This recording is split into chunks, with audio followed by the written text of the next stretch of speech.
สบายดีมึงเจ้าคืออารมณ์ดีแท้ทรงนี้โอ้สบายดีข่อยอารมณ์ดีย้อนว่าข่อยมีตัวช่วยบริหารเงินก็คือประกันชีวิตอีซีโกประกันชีวิตอีซิโก้บ่ฟังเบิ่งคือคักแท้แล้วมันต่างจากประกันชีวิตทั่วไปแนวใดเป็นประกันภัยที่รวมเอาประกันชีวิตประกันสุขภาพและประกันอุบัติเหตุส่วนบุคคลไว้ในหนึ่งผลิตภัณฑ์ซึ่งมีประกันสุขภาพที่ครอบคลุมจะช่วยให้เจ้าเข้าถึงห้องหมอในเครือข่ายที่มีให้เลือกหลายที่สุดในลาวไทยและกัมพูเชียและบัตรประกันสุขภาพของพงสวรรค์ประกันภัย APA นั้นหมายถึงเจ้าจะบ่ได้เสียค่าใช้จ่ายในการรักษาเลยได้โอ้น่าสนใจแท้เดี๋ยว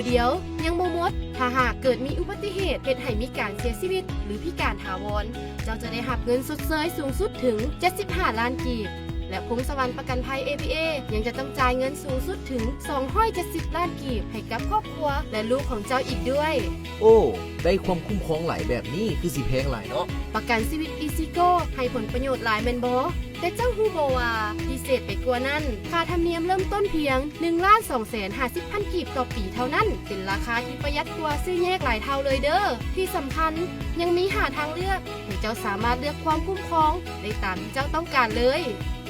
ขอโทษดีแบบนี้ค่อยสามารถซื้อได้อยู่ไสแน่สำหรับท่านใดที่สนใจสามารถติดต่อได้ที่ธนาคารพงสวรรค์ทุกสาขาและตัวแทนจำหน่ายของพงสวรรค์ประกันภัย APA ทั่วประเทศได้แล้วเดี๋ยวมันเป็นประกันภัยยังก่อประกันชีวิต EasyGo จากพงสวรรค์ประกันภัย APA